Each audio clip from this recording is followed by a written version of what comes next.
Praise the lord. April 26వ తేదీ 2024. ఈరోజు దేవుని వాక్యము: సియోను నివాసులారా, నేను వచ్చి మీ మధ్యను నివాసము చేతును. సంతోషముగా నుండి పాటలు పాడుడి. ఇదే యెహోవా వాక్కు. జకర్యా 2వ అధ్యాయం 10వ వాక్యము. సియోను వాసి అయిన యెహోవాను కీర్తించుడి. ఆయన క్రియలను ప్రజలలో ప్రచురము చేయుడి. పరిపూర్ణ సౌందర్యము గల సియోనుల నుండి దేవుడు ప్రకాశించుచున్నాడు.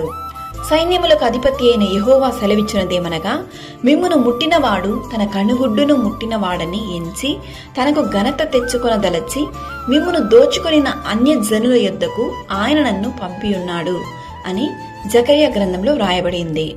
మరియు తనకు స్వాస్థ్యమని యెహోవా ప్రతిష్ఠితమైన దేశములో యూదాను స్వతంత్రించుకొనును. సర్వశక్తిమంతుడైన దేవుడు మనకు తోడై ఉండంగా మనము దేని గురించి చింతింపవలసిన అవసరం లేదు. సంతోషంతో పాటలు పాడుడి, ఆయన నామమును మహిమపరచుడి.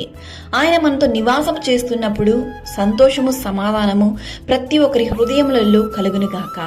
సియోనులో నుండి యెహోవా నిన్ను ఆశీర్వదించి దీవించునుగాక. సకల ఘనత, మహిమ, ప్రభావములు యేసయ్యకు మాత్రమే కలుగునుగాక. ఆమేన్. God bless you.